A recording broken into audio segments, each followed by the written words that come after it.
must have an AI interview you, but will that interview will be this fascinating? I don't know. What do you think? Maybe it could be even more. You never know. So there was this challenge. Did you just so say there that? was this no. So there was this challenge that was thrown at one of the Google machines. AlphaGo. So it was taught chess, just the rules of chess, right? And the object and the goal, right? So it played with itself for about 4 hours, and then there was no human on the planet. In fact, there was no other. The previous version of chess was, when the machine beat Gary Kasparov, it used to compute the next 2,000, 3,000 possible combinations and choose the best one, which was least likely to fail. But in this case, there was no. It just generated the next step, right? So with that, when they saw that some of the moves were so creative that no human, it was not possible for that a human came up with that, right? When they analyze the moves. So sometimes we see that even the creativity and all of those things, because it's like our minds, but our mind has got a limitation of space and time, right? So you can, for you to think and come up with the next beautiful sentence to say, we got only so many neurons and it has to be in this much space. So I cannot fire all of them because my head will just burst. If all the neurons. I trust my mind and I trust my intelligence. I think it helped me all this while to get to this point.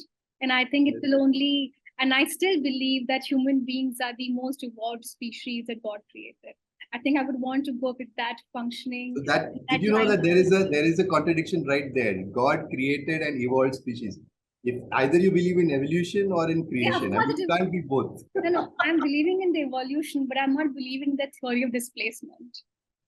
So then you have to remove the word God from that sentence. If you believe in theory of evolution, there's no God in that. Theory of evolution. But I think we have to get back to this being a business conversation.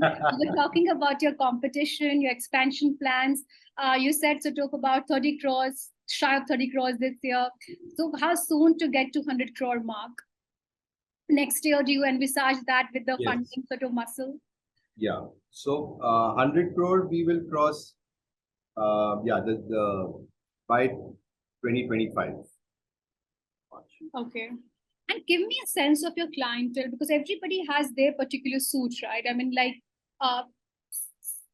somebody would cater to SME, somebody would cater to like a large enterprise. So everybody has sort of a sweet spot. Do you also have particular sweet spot in terms of sectors or organizations or classification that you sort of work with?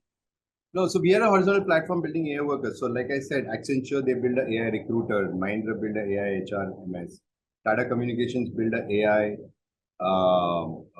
analyst, which goes through 80 dynamic resources, fetches data, prepares reports on that, right? So, or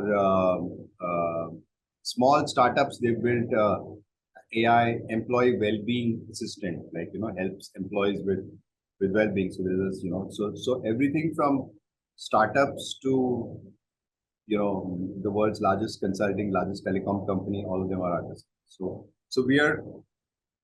because we are a horizontal platform with all these capabilities, you can use us. But you have different pricing patterns for each. No, just the same. So you had asked, the first question was business model.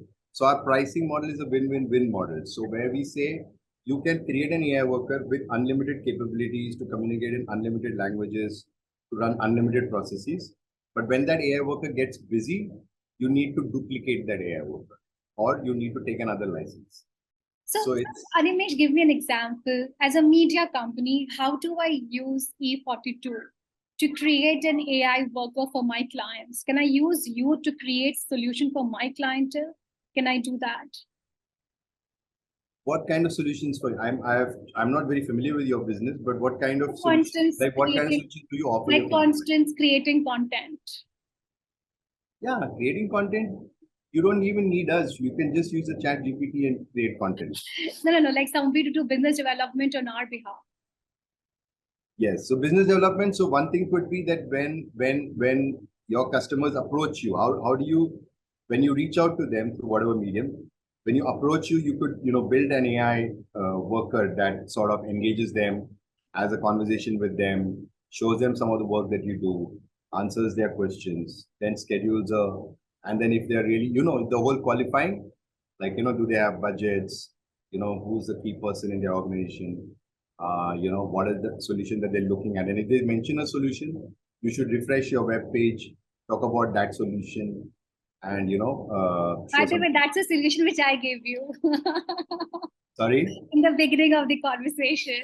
That Yes. you have to change your about us. That really needs a lot of change. Yes. And you Absolutely. also have to Ankita is here. She's automate. got her task cut out. Actually, she's working on it as we speak. And you That's a also have pretty to interesting automate one. yourself because you can't preach what you can't practice. Yeah. Absolutely. Okay, tell me a little about your investors. I mean, what is your sort of conversation with them like? I mean, what are the points of confrontation, if at all? What are the points of consensus? And is there sort of a natural kind of push to sort of just do like more of generative AI right now? I mean, do you hear some of that also? So, what are the points of confrontation and consensus with your investors and the future conversations that you're having with the potential ones? We hardly have any confrontations. We've got two types of two major investors. One of them is totally hands off, and just happy to meet and have a good time when we meet. He hardly talks business. I'm so happy about that. The other one is the exact opposite. They meet with us once a month. In fact, anytime they're available, if I call them, they are happy to answer the call. They are very much embedded into the industry. So when we need any connects with anyone or we need to talk to anyone, we need their advice. They're always there. They're all pretty experienced board of guys who run large organizations. So yes, so both ends of the spectrum, we are having it really nice, and they do a lot of heavy lifting when it comes to helping us with major board decisions and all of that. Let's Yeah. talk a little about generative AI also right now, which seems to have taken everybody by storm, especially ChatGPT. Now it's opened a new world in form of plugins and building an app store. People literally can do anything that they want, right? How does the entire ascent of generative AI fit into the scheme of things that you are building? Again, it's pretty exciting, because um, we had our own LLMs, right? We have our own LLMs, but we were never able to sell it till generative AI came along. Like we were not even able to explain to them what an LLM is, like what's a large language model, how it generates, and what's the difference between us and any other chatbot company out there, right? And they would say, that, the exact argument that you had earlier, that they are specialized and people have gone deep into verticals and domains. Uh, that so we used to have to discuss a lot there. Now with with GPT, we don't have that discussion anymore. So that itself covers that part of it. So I think it's a really exciting. So LLMs have been around, by the way, for last 4 5 years. We've incorporated our first LLM 3 years ago. So it was always there. To build that LLM was what we launched, that Pooch, which I told you, right, in 2014. Because for large language models, you need a lot of data. So we opened up an answering engine where people could ask any question, get an answer. So we were able to get all the training data to build our own LLM. So the fact that it's around from a business point of view, it's really exciting. People come to us, ask us if we can incorporate GPT. We say yes. You can incorporate Microsoft's or the OpenAI GPT, or you could incorporate our LLM, which is already there. That's already part of your platform. Then they say, "Oh, really? I didn't know that." And so I mean, we that's get. how you started the company, right? Your initial thesis was the LLM, and then you sort of Yeah, pivoted to it was not called LLM. Those days, it was just transformers, and it was neural networks. So there was recursive neural RNNs, and so that was the earlier stage. It was more predictive than generative. So the generative concept and the LLMs opened up around 4 years ago, was when the first paper on that was written. We were working on it for the last. Okay. So basically, your pivot was in the right direction then, right? Yes. Okay. As of now, it seems that way. As of now, it You seems. never know what future winds will blow, right? Yeah, especially you can't say this, especially for technology. And that is where Yeah. my next question sort of comes to you. What is like one big thread that you see and envisage for yourself, especially with this entire narrative about Chat GPT sort of getting stronger and stronger, and seemingly that big tech would have sort of a lot of large piece of the pie for every technology that is out there. What is that biggest thread that is on your mind that keeps you really awake or keeps you restless as a founder? I, I, I, I don't know. Which for me, it's all opportunity all around right now. I'm not seeing any threats, but the trends right now that speak are so right now, like I said, we believe right now we're the only ones in the space that provides, a single platform, which comes built in with all these capabilities where enterprises can turn on AI workers. So I think the only threat is if you're not able to scale fast enough, right, and capture market share. So I think that's the only threat which will always come back to, because it's like there is a wave, you're in the right place, you just have to ride the wave. You know how to swim, you've learned that part. You just have to ride it. Uh, if you're not able to ride it at that pace, like if maybe funds run out or something like that, and then we are stuck here, and the big guys, the Googles and of the world decide that. But even if they decide, the thing that we are not afraid of is because they will still be stuck to their cloud, and Amazon is not going to sit quiet, so they are going to prepare something. So there will be it'll be split, which is not going to be bad for us. So all of them are our partners today. The reason being because we are not dependent on any cloud. So they say that we will connect you. They connect us to clients, and they say that if you win that, please try and get them to host it on our cloud, right? So they are selling cloud. So their cognitive services give it as part of the offering of their cloud. So they want their cloud to be more sticky. They know that's the bigger business. It's even the raw material for companies like us. So that's what they are all in it for. So who All the is your big. cloud partner? Both of them are your cloud partner, or you have only one, Amazon or No, no, no, no, no. We have Google, Amazon, Oracle, all of them. In fact, all their websites have case studies on us. They've given us awards. So, you want to keep everybody happy, basically. they want to keep us happy. They want to make sure that Yeah. that So when basically, it you are comes the in, source for getting clients for them, right? It's a client acquisition method for them also via yes. you. So I think I have complete clarity on your business model right now. And I think you evolved, you had a bit of a sort of, you started with a bit of a snag. You also had to pivot like a lot of startup founders do. But right now, what has really sort of helped you in your favor essentially is this entire wave and this a perfect storm like condition, sort of how we began this entire conversation. But I think what also happens in some of these perfect storm like conditions is that you have to take advantage of the rally very, very quickly. Because if you don't, and if left behind, opportunities like this arise only once in a lifetime. And I have never seen, at least in the past 13 to 14 years of covering startups and private markets and funding, that everybody from big tech to startup thinkers to everybody naming this revolution akin to a PC revolution. I've never seen this because what makes this different from the other sort of narratives being built around that there's so much consensus and from top to bottom, there's only and only one voice, right? I mean, I have not seen this previously. Previously, there would be criticism coming from some quarters, but right now there seems to be so much consensus emanating from sort of all corners. And I think it is about time for organizations like yours to take advantage of it. But I Having think, said that, Shreya, it's not all rosy. Let's yeah, face it. Yeah. So there is, from a technology perspective, there are very clear, risks and threats to our way of life. So, like I told you, we are in the middle of a very great transition, but it could be also really messed up if it's not done well, right? So there is, like for example, when it comes to elections or when it comes to any of these things, it can be.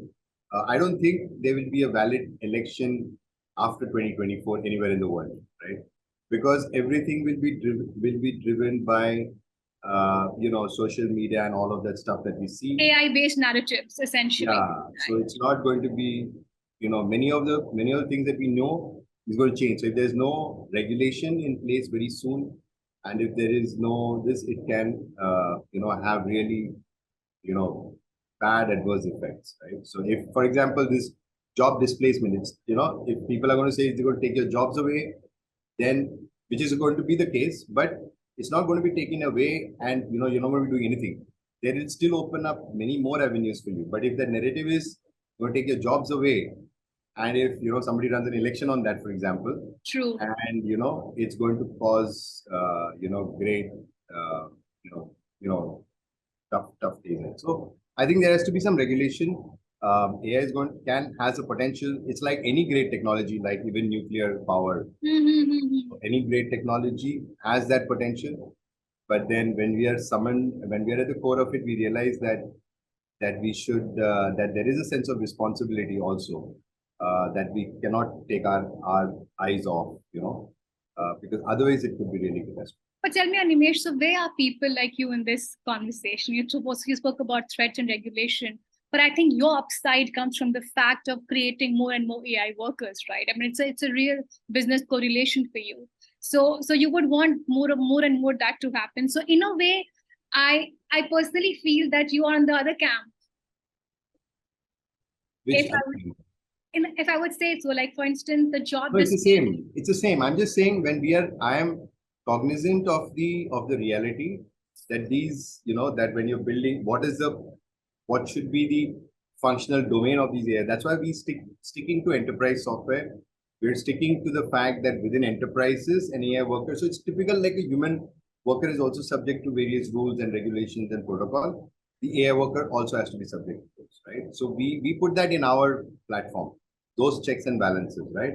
But not necessarily everyone who has it tomorrow with the LLMs and with GPTs and all those models coming out, not everyone will have it.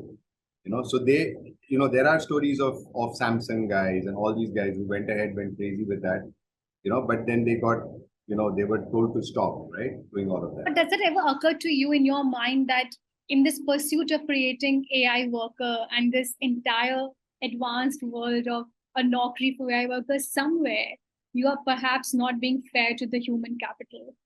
No, I'm saying you're looking at, that's why I told you earlier, you're looking at human capital in the of your so many millions of years on this planet. You're looking at what you define human capital as in the last 200 to 300 years, right? After the Industrial Revolution, right?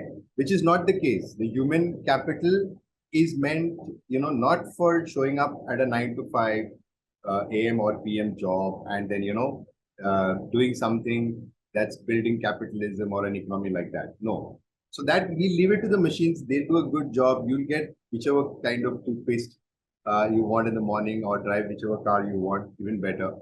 So all that's going to happen, right? Let the technology work for humans. Let's not humans work for the technology, right? And that's the key part, right? So when you're doing the regulations, when you're doing everything, those things should be kept in mind that, is it working for not just humans? We'll have to go beyond and say the planet, because humans will not survive if you don't take on other challenges which are looming like climate change. I mean, we will survive for the next 20,000 years, but that's it, right? So there are other imminent challenges also, which AI can really solve much better. It can consolidate all the resources on the planet and give you a much better solution. But yeah, it has to be done with knowing that, the same thing that, the OpenAI project had, where the Manhattan project had, right? So knowing what you're going in for, and that could be used both ways. Yeah, that's. I think we should really have at least this conversation put up on your website to at least get your people to understand, or at least the founder thing, and what really is the narrative of what you're trying to sort of and to tell people. That's all in Sanchita's hands, yeah. No, I'm just saying that at least people should know that what exactly is the organization trying to do, and simplifying sort of the complex things, and that you don't stand against the human capital, which might just come across in the face of it, but really what really is the thinking. But that clarity, that communication becomes extremely important. My last question to you, what would you like to ask to someone like a Sam Altman, right? I mean, apparently he's also supposed to be in India sometime later, right? So if you were to sort of get face to face with Sam Altman, what would that conversation look like? What is the thing that you want to discuss with him? Suppose you get like a 5-minute sort of chat time with him. What would you discuss with him? What were you thinking? What would Maybe, but on a I most think both of you would sort of I think would love this entire golden age of AI that has sort of opened up. So I think it would definitely be a conversation more about opportunities, I would say. But he himself has gone on record saying that doesn't know what really they have unleashed right now. And he comes across being a big proponent of regulation himself. No, so no, absolutely. I would just so what were you thinking in a positive sense also? Like is what I would ask, and then uh, and I would actually discuss things like consciousness, and those were some of the early discussions we had before we launched our answering engine, because we believe that tapping into the human mind, and it's more about a global consciousness, right? So if you know what people all over the world are thinking and what their questions are, their fears, their sentiments, and then you can get a grip of what level the global consciousness is at, and then maybe you can tweak that to save the planet. So that's a possibility with these kind of answering engines, right? Like an AI worker for Sam Altman handling his No, not an AI worker for Sam Altman, but with generative AI and the work that he's doing in the field, when people are, if you look at the questions that people are asking, right? Forget about the answers that you're giving, though that's generated by the AI. But if the AI or if you or anybody was to analyze the kind of questions, it will get you to a level of where where a global consciousness, like what is consciousness? It's the ability to identify me, or me as part of a species, or as part of all the species of all the creatures on a planet, of all organic inorganic creatures on the planet. So when I'm able to do that, I say that I'm conscious, right? And if this level of why how do I how do I know how conscious I am is by the kind of questions that I ask, right? A question is the key into the mind of a person, right? So once you have that, maybe there is a possibility that that if the consciousness of the world is going astray, which can get really destructive, and we can all cease to exist. Maybe a global consciousness movement might be good. a global consciousness. Which Sam can really start. Sam can unleash that, right? Especially with generative AI. Yes. So that really is the figment of imagination coming from Animesh Samuel. Okay. I have to ask you this, and also before we sign off, just sort of my understanding also, there this recent sort of report about a lawyer using ChatGPT for course references and being pulled up, saying that all of this is wrong. So when you sort of create these AI workers for humans, how do you sort of test their veracity and authenticity? I mean, is there a way sort of you test how efficient that is? Yeah, so our AI workers, it's unlike in a chat GPT, we don't do with global data. So the problem with global data is that, if you say who is God, most likely the answer that the chat GPT will use Jesus Christ, right? Because more Westerners use more internet for more time than Indians, simple as that, right? And they kept saying Jesus, Jesus, Jesus, right? So if you, it need not be. So there is no factual answer in a chat GPT. They don't claim it. It's just an answer that sounds super interesting. But in our LLMs, what we do is when we transfer learn, when we build an AI worker, whatever our LLMs are, we transfer learn onto that to a small data set. So it only talks and deals, it answers only from that data set. All the rest of the data that it's been trained on is just for the ability to co-reference. So your original answer will emanate from that data set. Else it will say, I don't have an answer for you from what I'm trained on, but would you like me to go on the internet and fetch something which might not be a factual answer? So the AI workers built on the platform will have the ability to switch and just only provide data from what it's being trained on, and everything else, it will switch and tell you that this is an answer which even I'm not standing by. It's just what I found on the internet. Okay, my last question now, Animesh, and I have to sort of ask you this before we wrap this up. I think the time is over. A country like ours, which has an ambition of becoming a 5 trillion economy by 2025, there is a massive election coming ahead, sort of like we sort of talked about it also. But India is supposedly the largest back office of the world. And that ambition of having 10 million jobs by 2030 to curtail our unemployment and underemployment got into further threat due to automation. How should government think about AI? I'm talking from a very solutioning perspective here because you're talking about people who are less than 35 years of age, programmers, basic coders, a lot of creative jobs at risk right now. So when it's a mammoth task of government answering to these people into what really is the onslaught of AI, how do you think the government should really walk this path?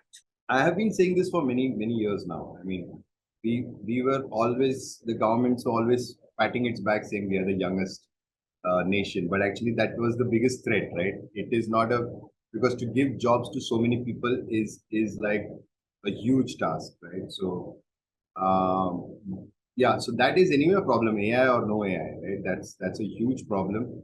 The way the again, because they were all trained for a very fast changing world, there is another problem with that, right? So many of the skills that are being taught to them are pretty much irrelevant, right? So you take coding, for example, it's gone, it's irrelevant today, right? So you can just get a good, decent code out of GPT, right? So all the skills that were there, but I think uh, um, the way, I mean, for the government, and I proposed this to the government when I was invited as part of an ASCOM, this also to the government, and in two, three other forums also when we were selected as a national startup for an award, we were again asked. So those both the times I had proposed that the only hope is in startups, right? So why startups? Because India, if it's got a big population, it has also got tons of problems, right? And that's what a startup needs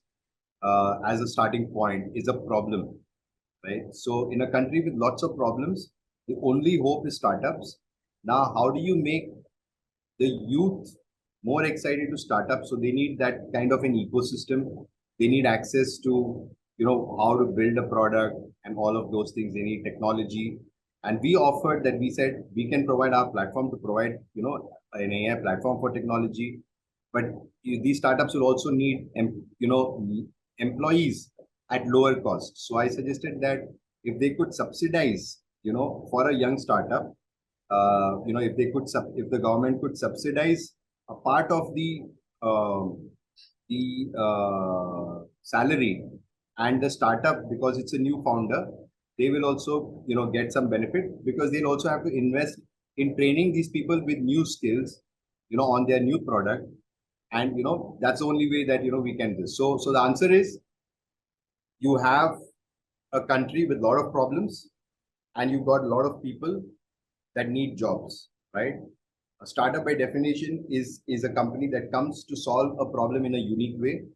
So allow people to found startups from this labor pool. Some of them will already starting up. The rest can get, jobs as part of a training kind of an internship kind of a thing, which government should subsidize along with the startups itself. And, I think you can really take care of that problem really well. And that's the only way I think the future will be solved. Because in enterprises, they will not have jobs. If you're thinking that Tata Communication should hire another 100,000 people, and that's not going to happen, those will reduce. But you have problems. You have signals that need automation. You have streets that need to be well defined. You need to build like lot of things that can be solved, and people are willing to pay for it. I think that's the only way. That's the way that how we get a better country. Thanks, Animesh. I think I had a pretty interesting conversation with you. I mean, I sort of enjoyed it.